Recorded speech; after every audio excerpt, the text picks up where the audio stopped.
Michael Knight, a lone crusader in a dangerous world. The world of the Knight Rider. Kitt? Kitt!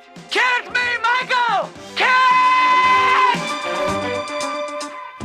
At last, I've finally managed to import this amazing Trans Am from the US. It's taken me a while to find one of these. It is, of course, Kitt, Knight Industries 2000. The doors do open, revealing the cockpit, and there's very nice detail in there from the show. There's even the gear shift there too, and of course the classic Kitt steering wheel. There's plenty of space inside this kit, enough even for Michael Knight. We have the scanner on the front. In this case it's a reflective sticker. It does a pretty good job, if only there were lights. The first and biggest job I want to tackle is Kitt's voice. Even with the battery installed, pulling down this license plate results in silence. Well, it results in that awful creaking noise. And we can't have that. We're missing the heart and soul of this toy. We have some cosmetic marks on the bodywork. I don't think they're scratches. Hopefully it's just paint. But we've got white marks, blue marks all over the place, yellow marks all over the windows. So yeah, I'm just going to give this a light clean. The next problem we can see is that when I spin those back wheels, yeah, it looks like this kit has been in one too many jumps. That back axle is completely bent up, so we'll need to straighten that. We've got the battery compartment here at the front. There's also a small slider here at the back that controls the pitch of Kitt's voice, if we ever get that working. Right, let's crack on.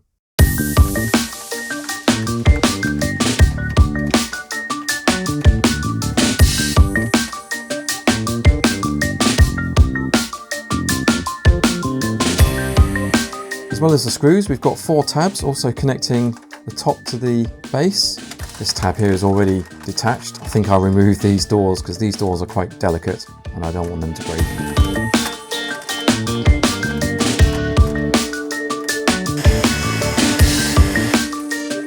This last clip is being persistent.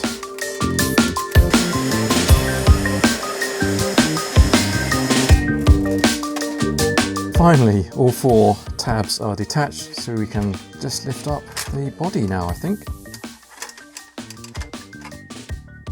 There we go. Oh, and the windscreen. So the voice box is at the back here. I really want to remove this from the car, along with the wires, so I can work on it on its own without worrying about the rest of the car. There's a peg and a post that lifts up quite easily and detaches. There we are. The box is held in by 1 screw here. That's all it is. However, I have noticed when you push down on the license plate at the back, see how much stress it's putting on that voice box, and in fact the plastic casing has snapped just slightly on the side there, so I might have a look at gluing that back together later. We'll see how bad it is.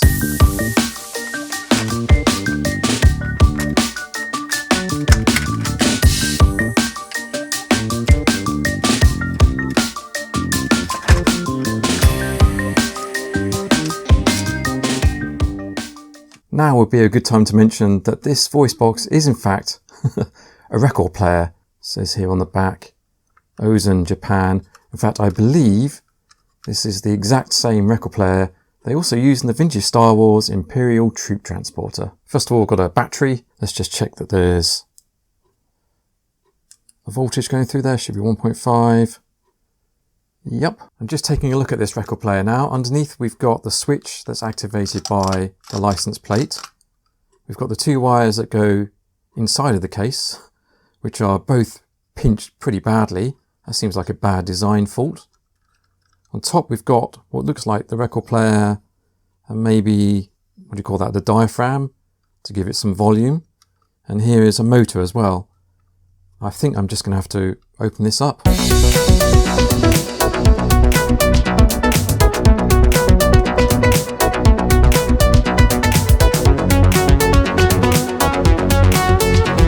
First impressions, these wires look really dodgy.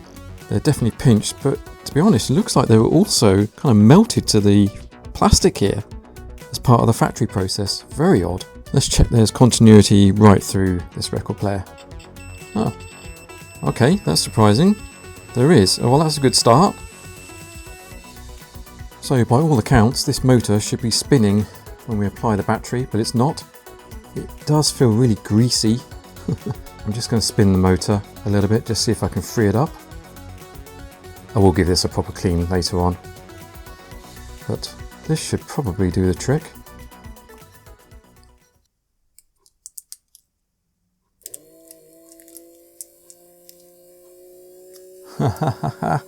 We have one spinning motor.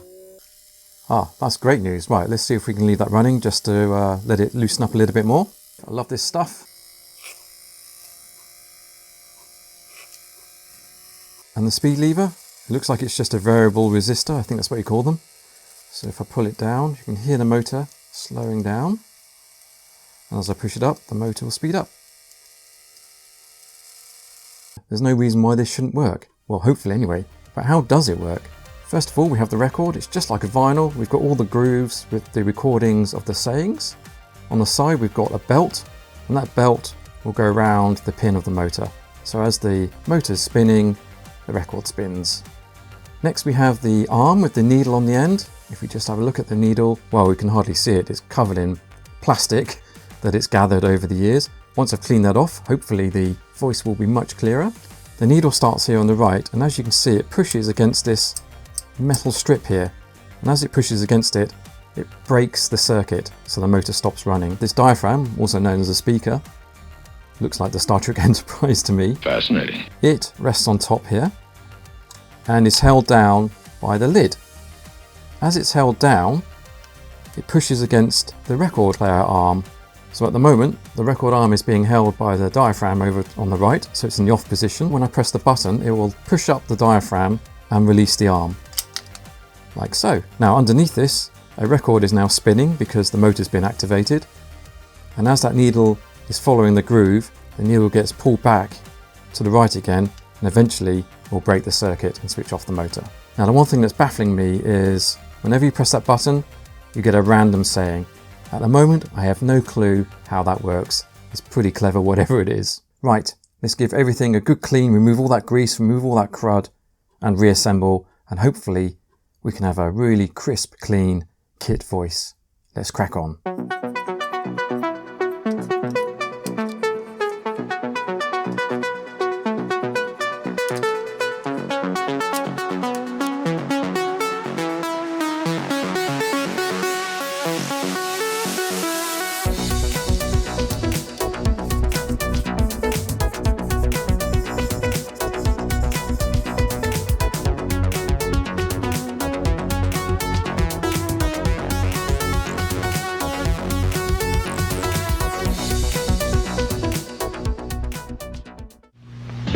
Wow, 19,000! Copy Kitt, for short.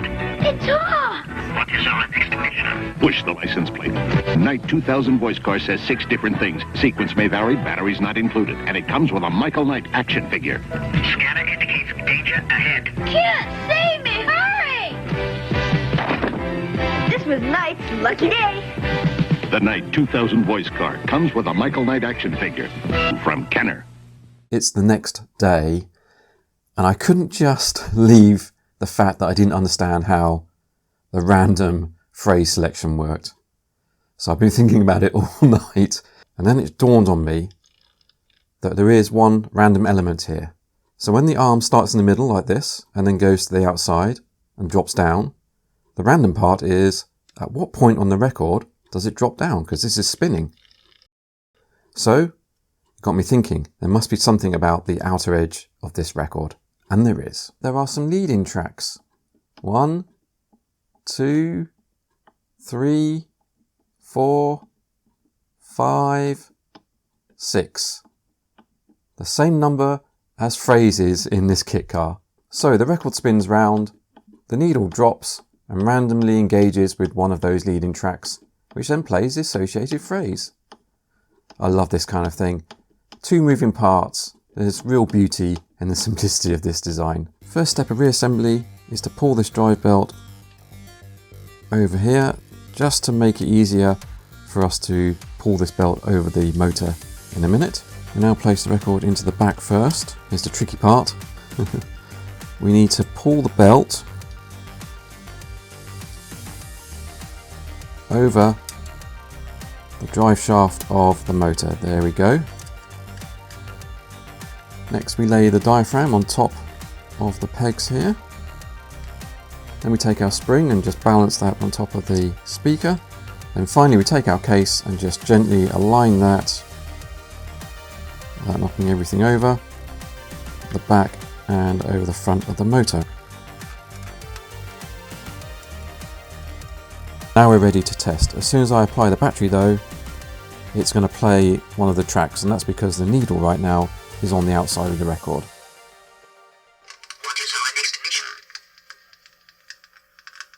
Haha, awesome. What is our next mission?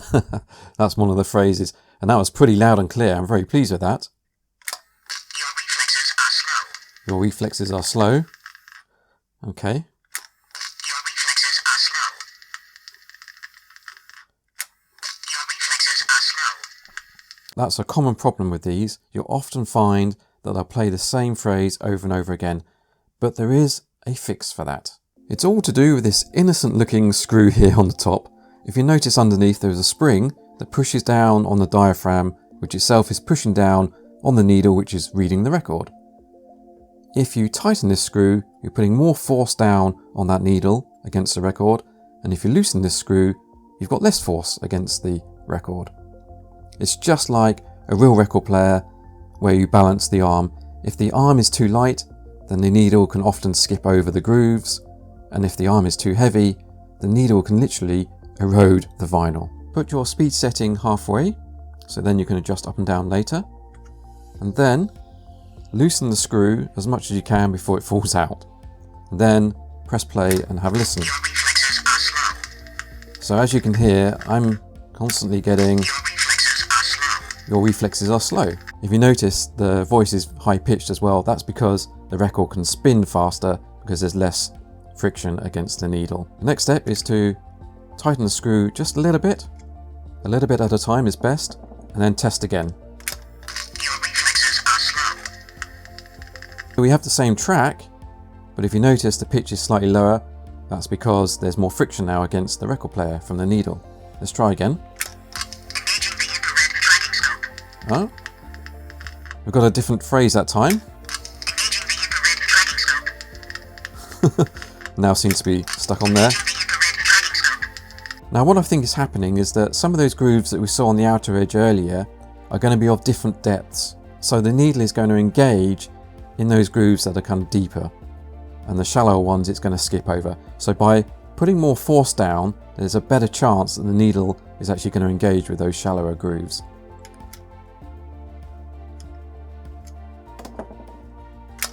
I shall activate the turbo boost.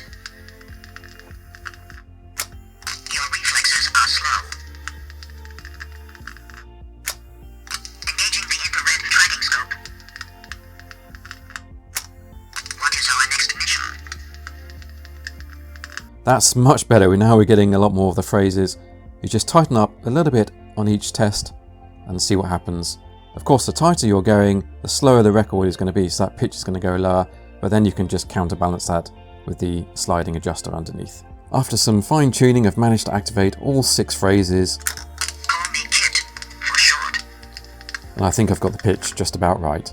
We'll hear all those phrases later on. Next job is to fix this bent axle. I've had a go already at removing the wheels, but they're proven to be quite stubborn.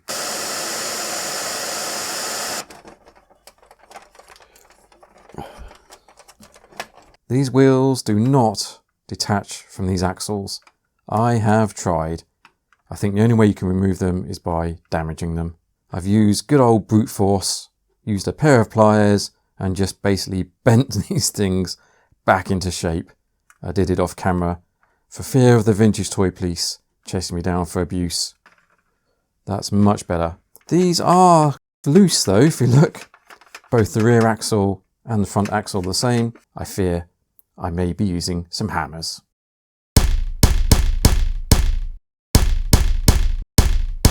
At last, we have a smooth running chassis. Ah, thank goodness for that. Right, we're nearly there. I'm just going to give everything a good clean, ready for reassembly. Let's crack on.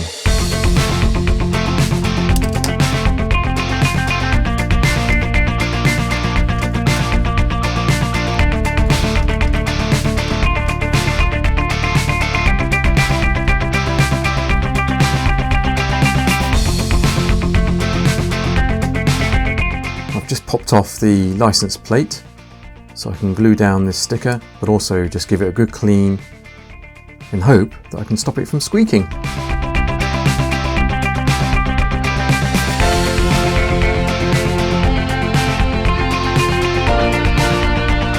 I'm just going to spray a tiny little drop of liquid PTFE .